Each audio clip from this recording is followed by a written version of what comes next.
forever ago. I can't believe that last year we celebrated 25 years of representative Fourny in the UK. And yeah, so January 2020, Charles and his brother Emmanuel actually invited the whole Thorman Hunt team to Champagne. And yeah, it was an exceptional treat, a really special moment with friends. And yeah, we have such happy memories and such fondness for that moment, especially after the last year we've all just had, even more so. But no, we're so happy to join you today. Yeah, I don't think we knew quite how lucky we were back in January. But yeah, I just want to say that Charles and Emmanuel, they make such fantastic Blanc de Blanc champagne, and all of their cuvées express such freshness, elegance, and purity. If you have any questions for Charles, please use the chat function and we'll pose them. And now my dad, Jeremy, is just going to tell you a little bit about how he first came across Veuve Fourny champagne. Well, many years ago, in the 1980s and the 1990s, we used to stay, when we went to Burgundy, I used to stay in Mercury, in the Côte Chalonnaise, because I just enjoyed being able to walk out at night and walk around the vineyards, which if you stay in Beaune is not possible. So, and also in Mercury, there was then, it doesn't really exist anymore, there's a lovely little hotel called the Hostelry du Val d'Or, and it had a fantastic chef, and he was called Monsieur Cogny, and Madame Cogny was front of house, and they became friends. And each evening, they would invite me to have a glass of champagne with them. And at the time, we represented a house in Champagne. But every time I had the champagne, which was their house champagne, Veuve Fourny, I always remarked how good it was. And this was our introduction to and then in 1994, we decided, 1993, or decided to ditch a house in Champagne and go direct to the growers. And so we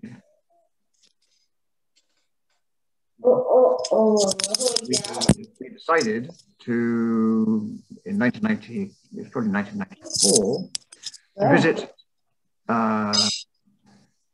the house of Fourny, and we met Madame Fourny and Charles-Henry and Emmanuel.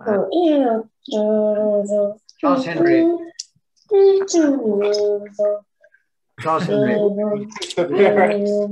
We've got a little baby in the background. Yeah, I think someone has a little baby. Let the microphone put the champagne in the bottle of the baby instead of milk, and that's why he's singing now. So. We were very lucky to meet Madame Fourny and Charles-Henry and Emmanuel, and Charles-Henry and Emmanuel had only just started, and the champagne was good, but over the years they have turned Veuve Fourny into the most exciting, one of the most exciting champagne houses. All their grapes come from their own family vineyards, and from small beginnings, they're still very small, but their champagnes are quite exquisite. And we're very lucky to have seen how they have progressed over more than 25 years. But it only seems like yesterday that we started with them. So over to you, Charles-Henry. Thank you very much. Thank you. I mean that before perhaps have a little presentation about our house and our wines. Jeremy and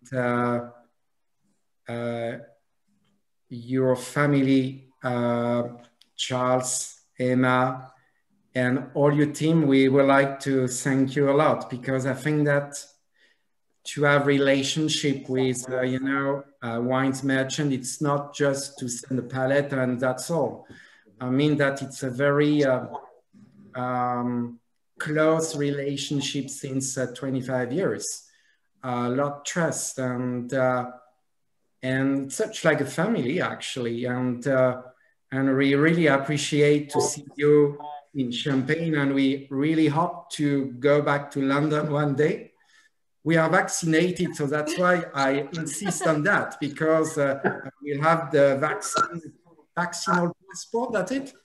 And yeah, and we really hope to go on with you many, many years again. Yeah, so, and so cheers and thank you a lot. At least another 25 years. Yeah, and as well for all the clients you have. We did have the occasion to meet them during your very nice testings in London in March and in October. And believe me, we are used, to travel and to share different testings by different wine merchants. But I think that your testing, it's one of the most fantastic, because when I see all the number of bottles open, my God. And but it's great. But you promised me, Jeremy, to play. You have a piano in the room upstairs to play one day. I say yes. Yes. One day. Yes. Yeah. So next time, yes. Next time, I will practice. Okay. So, I will practice. Okay. Shall I present a little our domain? Okay. Yes, over to you, Charlie. Yeah. So I'm not an expert in the technology, but I try to do my best. Just for all the people with us, so good evening to everybody. Very happy to explain a little about our domain. Emmanuel is not there because, we are at present in the bottling process, and he's preparing, the yeast and the wines for tomorrow. But he says to everybody, good evening, and the same. We are such like an old couple. We think the same thing. So you can see that Veuve, Fourny and Fils, that's our, of course, family name. And you have three important names in family. So Jeremy, you explain. We are three. My brother Emmanuel is an enologist. It has been in the University of Reims for the sparkling and champagne wines. And we have been working together since now more than 28 years. So we are the generation 5, and we are preparing number 6, but we don't know really if they will take over the company one day, but there are 6. So we hope that one day one of them will take it, yeah. And why a family? Just to explain that we are there since 1856. So it means that our grandparents, parents gave us a lot knowledge about the history of each plot we have. So that's very important. It's the heritage to understand your terroir. How is, why you have this kind of wine with a subsoil here and the climate and etc. So very important. So the family, it's more than a marketing word. It's very important for the heritage. You can see enclos. It means that we are very lucky to own a limited plot. It's quite rare in Champagne. It's a Clos Notre Dame, such like perhaps a lot of people know more Clos du Mesnil from Krug Champagne. They are nearly our neighbors because it's 5 minutes from here. And on your right, you can see un premier cru. It means that all our vineyards are minimum classified premier cru and grand cru as well. And you know that when you blend a premier cru and grand cru, at the end, it makes premier cru. Strange, but that's Champagne law. So that's the family with the chevaux. So my mother is there because we are proud to say that she has been alone. She lost our father very young, but she said, well, I have a challenge. I will try to do my best in order perhaps to transfer or to transmit the company to my kids. But we were not obliged to take over, but now we are very happy because it's a privilege to have, of course, a domain in Champagne. And my mother is coming from the north of Belgium, so she's a Flemish lady. So you know that the Flemish have a strong character. They are very severe and they are very precise. It's never on the right or on the left, it's straight away. So I think that the education she gave us perhaps help us to try to be very precise in our vinification.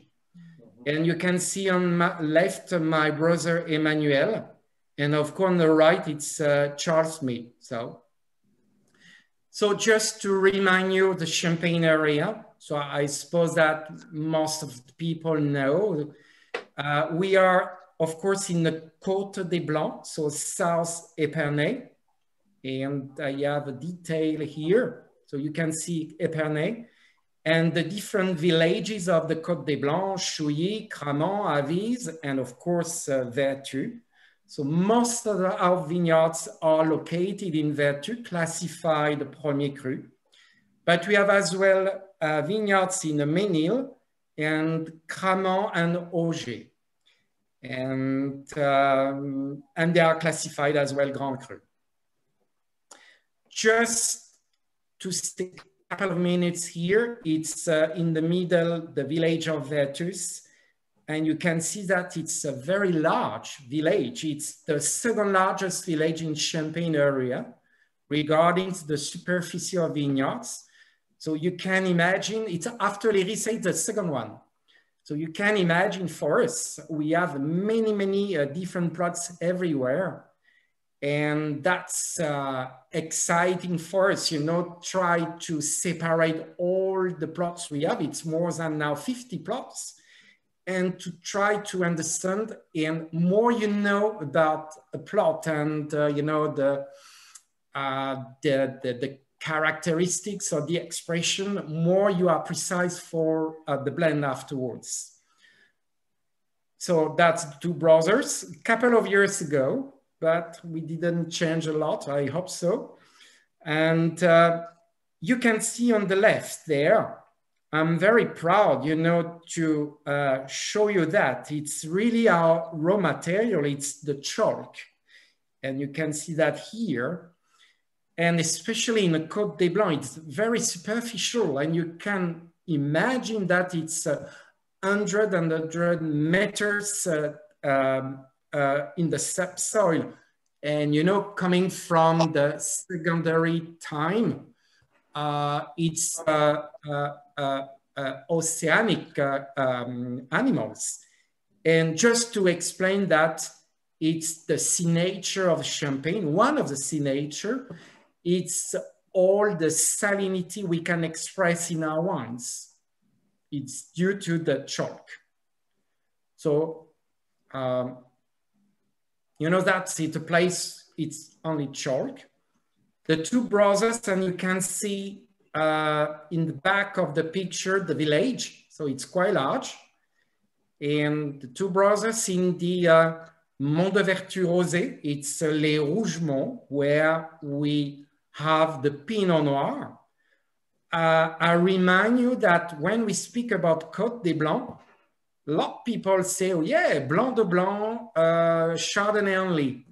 Yes, of course, but in Vertu, we are very proud to have as well Pinot Noir. But I remind you, Pinot Noir on the pure chalk, such like it's not on the clay, it's directly on the chalk. So that's why we can produce very fine and racy and saline rosé. That's the place. That's the horse. That's the place, Clos du Faubourg Notre-Dame. We have a horse just to prepare the soil because it's surrounded by the walls and the tractor cannot go back. So that's why we use the animals, and it's quite nice. That's the Clos Notre-Dame. And you can see behind the Côte des Blancs, and that's the part number 2 in Vertu. You have 3 parts in Vertu. 2 parts facing east. So I will say more, you know, crispness of the Blanc de Blanc. And here the south will bring you more the, what we say, generous Blanc de Blanc. That's typically from Vertu, and as well the Pinot Noir there. So the Clos Notre-Dame, that's the family house from the 19th century. That's the different place, and you can see the Veuve. That's the place we can have a nice tasting. As well here, it's a little restaurant just in front the Clos. We have a chef and he's able to prepare, you know, a nice dinner or lunch, but all the time in relation with the type of champagnes we produce. That the Chardonnay and, you know, the Pinot Noir, that the team, and you can see our kids there, the young people. And of course, that's the harvest, the last harvest. I pass quietly. Very important. I really insist on the fact that by Veuve Fourny, every day, we are obliged to travel in our vineyards in order to eat the grapes, because the sweetness is not enough. We need to have a ripe texture. That's why often we do start our harvest 5, 6, 7, or 8 days after the normal date in our village, because we really want to have a phenolic maturity. It's very important because it will give you in the future very tasty wines. Do you remember the last year when we used, I remember when we bought a peach or fruits, they were sweet but not tasty. It's just because often the farmers cut the fruits with the sweetness, but without the ripeness, and we don't want that. So here every day we do that. We try to analyze. So that's during the harvest, you know, everything is separating between the plots, you know, the classification. That's our press machine. It's a new one. We don't use anymore the wood traditional press machine, just because it's a pneumatic system and we can extract gently and with a lot security the wines, I will say the juice. And what is very important, without any vegetable rest, and we can avoid the astringents. And at the same time, we avoid any, I will say, oxidation, because we hate oxidation. First, the elegance of a champagne, it's the freshness. So that's our winery, and you can see it's not easy, but a lot small still vat, even the big one, it's dividing in two parts in order to separate a lot of things. Two brothers. Oh, I love that. And we are used to work at home with three types of vats.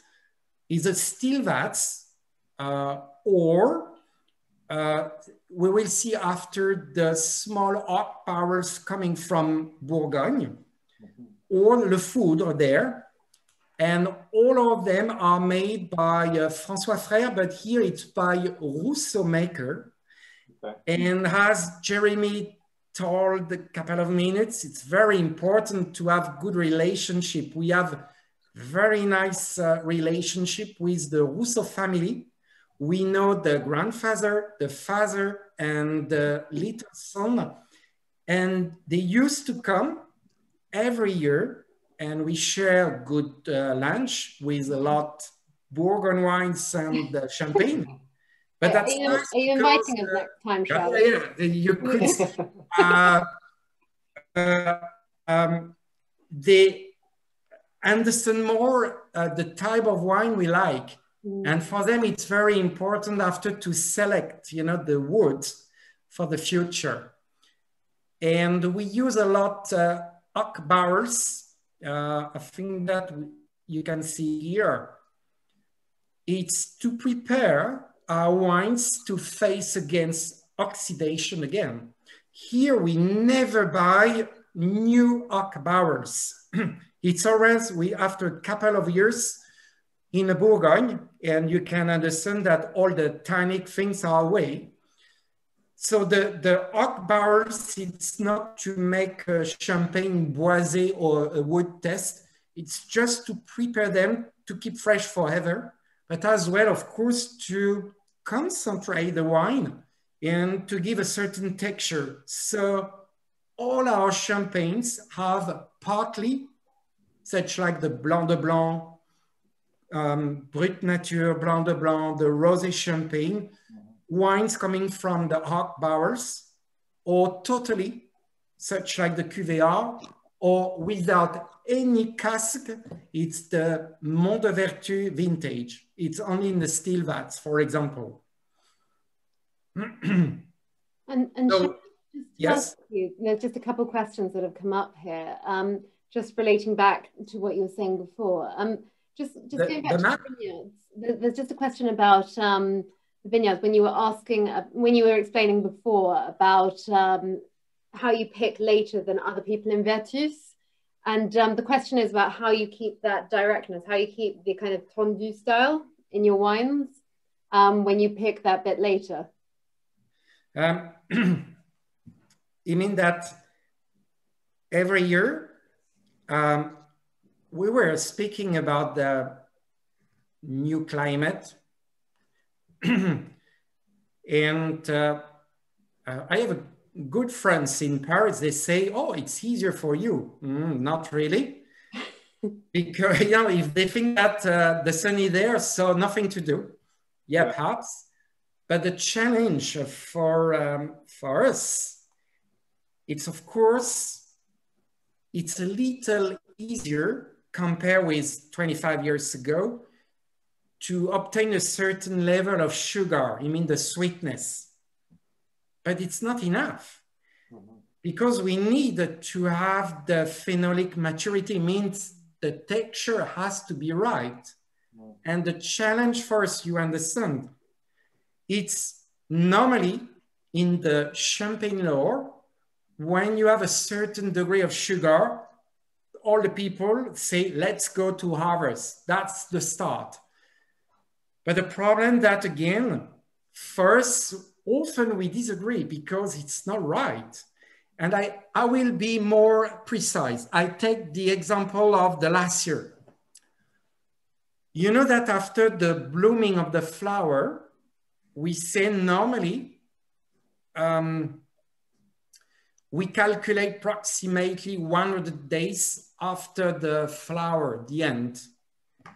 And we could notice that since a couple of years, it's not 100 days. It's probably 84, 85 days. So it means 85 days with a high degree of sugar. And the problem for a lot of people, when you have a degree of sugar which is increasing, automatically the acidity is going down. That's, you know, the rule. Mm-hmm. And the people are afraid that in case you have storms with a lot of rains, the acidity is not enough to protect your wines, and you can have bad things in a couple of days afterwards. So that's why often they say, oh, no, we don't wait. Right. But with Emmanuel, we have a lot of reserve wines. It means wines in reserve in case. Mm-hmm. And we say, we can perhaps take a risk to wait 4, 5, 6 days more, just to be sure that you have the optimal maturity, and it makes the big difference. Yeah. So that's a new challenge. In the past, to have the ripeness, it was a challenge, but now it's more that. Yeah. And I guess weather forecasts are much more accurate these days than 20 years ago as well. So it's and as well, I remember 30 years ago, just before having the company, the promise of a lot of vignerons, and even in my family, of course, has been to replace or to renew all the plots you have, just to be sure that for your kids, they will have a new and good vineyards. And I remember when we have been back with my brother, we said, no, we do not replant anything. And I remember my cousins for the first years, they said, oh, they do that because they are easy, of course. But it was not really our goal. It's because, you know, that now we did replace only the vines which are out of order every year. We replace by a massal selection. Yeah. But at the end, the average age of our vineyards now are more than nearly 50 years on average. Mm-hmm. And of course, you can see more the depths in your wine, the complexity, because your vines are adults. And at the same time, there is another consequence. It's when you have, for example, a storm during your harvest time, with old vine, we could see that the roots are very deep in the soil. So the time that the water is going down, we have time to dry the superficial soil, and the grapes will not double, because compared with the young vines, the roots are on the superficie, you know, very close to outside. And you have storms, and a couple of hours after, you know, the grapes are double, and after you have an explosion, and it's a catastrophe. Yeah. So we could notice that as well. Yeah. And we have a question from Matteo. He's asked, are you classified récoltant, manipulant, or manipulant? That's good question, because so I'm going to try to be precise. And sorry, it's in English, so I try to concentrate. Your English is perfect. But, in 1978, we were récoltant manipulant. It means that you have your own vineyards, and of course, you have your own grapes. And before 1978, my father was not alone. You know, we were a family. And it was 77, yeah. I was not very, I was a nearly baby, but part of the family has decided to say, well, we are getting well, but we do prefer to work by ourselves, our vineyards. We don't want to be together. Okay. So I take an example today. Imagine we are two brothers, and suddenly I say to my brother, well, Emmanuel, I'm with my wife. We do prefer to be independent. So we are obliged to separate, but we are getting well. You know, we will have Christmas together and so on. Okay. Yeah, sure. And it has been the case for my father. And okay, but can you imagine when you are separate? The companies are separate, of course. And my brother asked my cousins, well, but what are you going to do with your grapes? It was our grapes up to now, but now. And the cousin said, oh, well, you cannot buy them because you are récoltant manipulant. Perhaps we are going to sell them to the big house. And my father said, no way. It was our own family vineyard. We cannot sell your grapes somewhere else. And my cousin didn't want to make any wines. It was a problem. So the only way of keeping our potential has been to be négociant manipulant. It means that my father asked, you know, the CIVC, it's our government of Champagne, to have you know, a card in order to be able to buy the grapes of our previous property, because it was a bias before, just to keep the potential. And I think that he did well. And I think that we were, I don't know if it's English, but we say in French, précurseur. Because now you can see even very well-known vignerons, now they have been obliged to be négociant manipulant to keep, you know, the unity of their family, even if everybody wants to be independent. Sure. And it has been really the reason, because all our vineyards, récoltant, manipulant, or négociant, we still are in Premier and Grand Cru only. And I will say that I do prefer to be négociant, manipulant in Côte des Blancs, in Premier and Grand Cru, than being récoltant, manipulant in the very not favored place in Champagne area. Sure. I mean that the title first will not, and I understand the question. In France, it has been the same. A lot of people thought that the little name NM, négociant, récoltant, or marque auxiliaire, etc., could determine the quality of your wines, but not at all.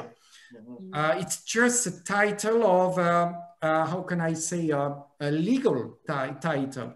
Yeah. And of course, we don't buy any grapes everywhere in order to make, you know, how can I say, a big business, not at all. It's just from close family. Yeah, we are a niche market house. And I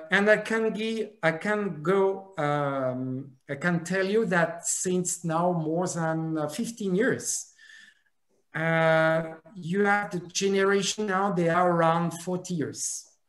And they have been used to deliver the grapes to the big, we say, fabrics, or, you know, and they came, and those, I will say, young people have been in the viticulture or even in enology schools, and they wanted to highlight the quality of their grapes. I mean, to know where, what will happen with their grapes. And that's why a few of them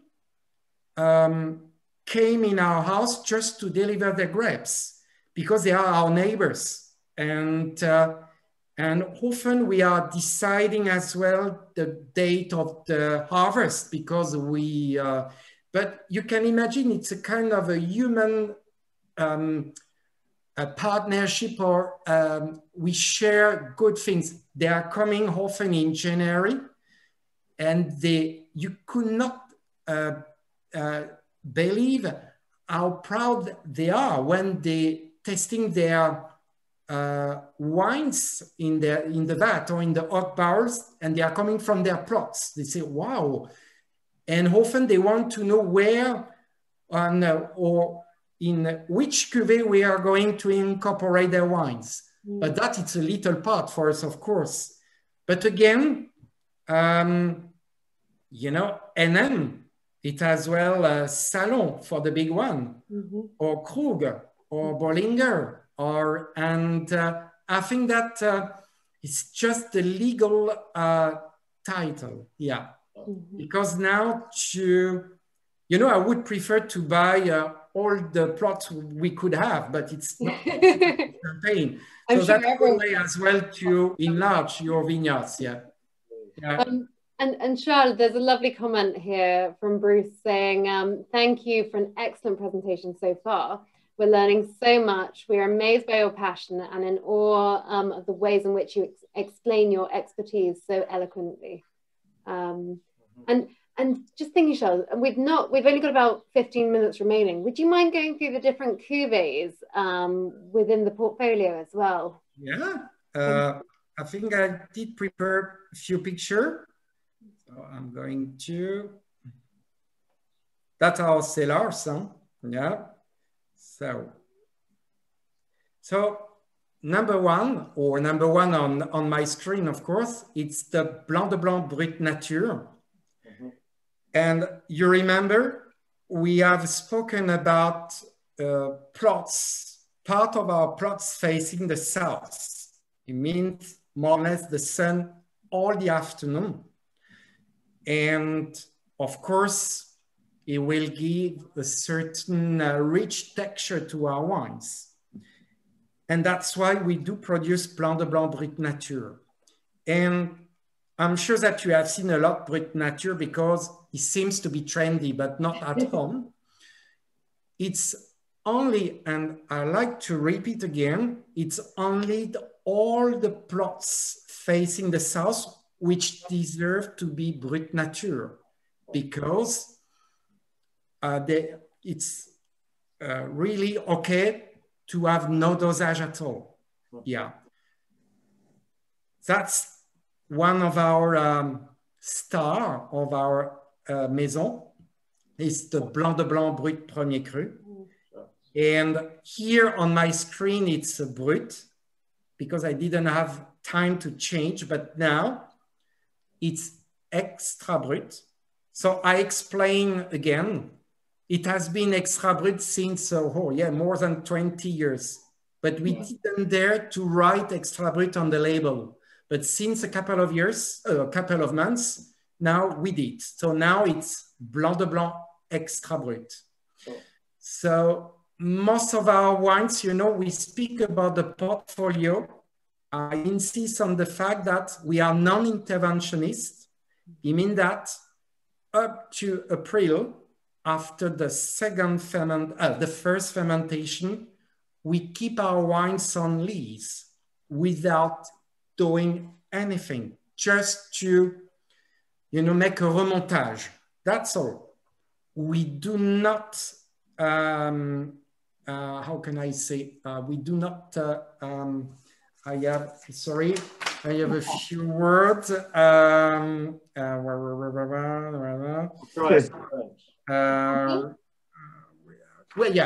we not fine our wines. Yes. We do not filter our wines anymore. And you know, Brut Nature, Blanc de Blanc, you have approximately 30%, 40 of what we say reserve wines. It means different multi-vintages in order to give you the, you know, the depth in your wine. And what we like in our wines, it's to have a very crisp taste, start, you know, refreshing. We like the crisp taste, quite complex mouth, but at the end, again, it has been very straight away, racy. And if I may, Charles, just because you've got because the wine you just had on the screen, the Blanc de Blanc, you say how it's kind of got that precision and freshness and elegance as well to this wine. It's also such a crowd pleaser, and I'm not doing this to be a salesperson, I'm doing it because I love it. And we served this actually at our wedding, and it's truly one of those champagnes, and thank you, because it's one of those where if you're a wine geek, it's got that kind of purity and fondue style that everybody's looking for, but at the same time, you know, we like everybody enjoys it. We like digest champagne, and we like to say, when you have a glass, you need another one. Exactly. So, we'll be doing a bit of it. That's the Grand Reserve. That's a Chardonnay and a little Pinot Noir in that. And of course, you have the first, we have 3 rosé. So we are quite specialized with rosé production. That's a blend, half Chardonnay, half Pinot Noir. And we love, I say we love to prepare, because you know that when we make a rosé in Champagne, you have skin contact or saignée or the blend. And for us, we know both methods. And believe me, it's more complex to make a blend. Here we have the Chardonnay, and the Chardonnay is just to keep, you know, what we like, the freshness, the citrus. And the half of Pinot Noir, it's approximately 35% of Blanc de Noir. So after the citrus test, step by step, you have a kind of, we say in French, acidulé, or, you know, fruity test. And after you have the 15% of the red wine, skin contact for 8 days, kept in oak barrels in order to avoid any oxidation. So we keep the crisp taste of the, how do you say, strawberries? Yeah. And the dosage is very low. The QVR, it's a Blanc de Blanc. We need approximately 6 years to make that. It's all the time a blend of 2 vintages. So at present, it's 13.5 and 2014. It's an extra brut, and it's quite nearly for the gastronomy. I remember, I think that it was one of the products on the menu a couple of the last year in the Fat Duck, I think, with the Brut Nature, if I remember. That's the Mont de Vertu 2014. That's all the place facing east on the pure chalk, and Blanc de Blanc. And the 14, oh my God, it's very good. Huh? Yeah, so that's the second rosé. Compare with the number 1, you can see Vinotech MV14.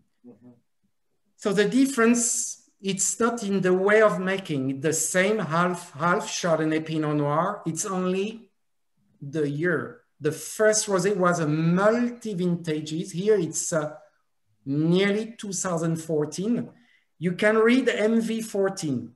That's strange, but we are very precise. We have approximately 4 or 5% of reserve wines with the 2014. And you know that in Champagne area, if you don't have 100% of the year, you cannot write the year. So that's why it means 2014 with multi-vintages. Yeah, you have an English explanation. Sure. And that's the Clos Notre Dame. And it has been the first time that we have proposed a 2008 after the 9. 8 has been, and that's a climate, oh, sorry. Yeah, that's a climate. Mm-hmm. It's a combination of a real particular climate. We are on a pure chalk, and Notre Dame is coming from a previous abbey. I explain. We live in a middle-aged village, and of course, we don't have any chateau around. But during the Middle Age, such like in Bourgogne, it was quite peaceful and quite a lot of money, if we can say. That's why we could build the Reims Cathedral and etc. And the religious people of the Notre Dame congregation said, we do prefer to build our abbey outside the village. And they did.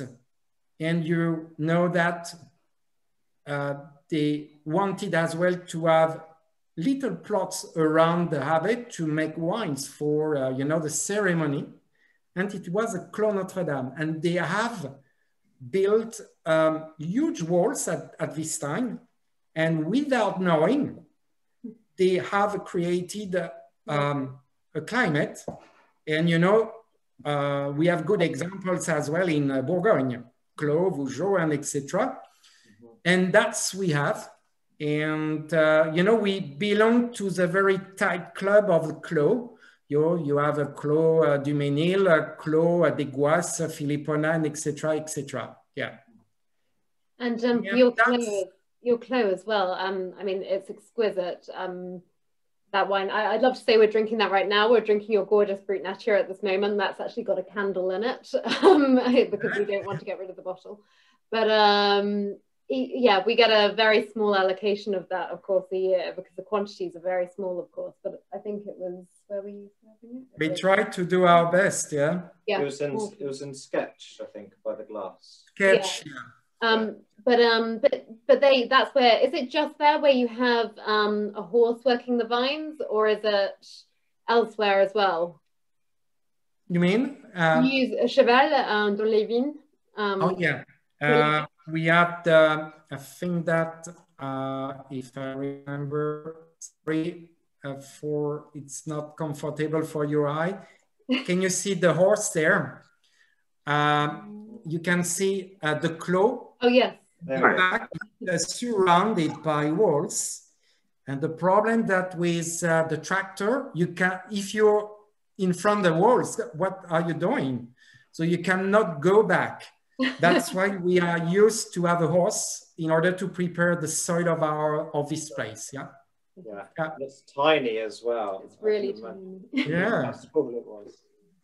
Yeah. And that's our logo as well. We have a lot, you know, it was during the last summer, white roses there. It's quite nice to see. Oh. Yeah. Yeah. Nice. Yeah. Goodness. Well, Charles, truly, thank you so much for this evening. You're having some wonderful comments coming in here. 28 Marketplace is saying wonderful presentation and champagne. Thank you, Charles. And Steve Kirkup said, thank you, Charles. Excellent information. Well presented. Salute. Thank you. And thank you to everybody. And we hope to, you know, not to have any frustration in a couple of months and to see again everybody and to share again all the wines alive. And yeah, well, hope to see all of you in London, in the UK or in France. Yeah. Yeah, we'd love that. Oui, on espère We look forward to it. We really look forward to it. Merci, À Charles. bientôt, merci, À votre santé, hein. Ciao, santé, à bientôt.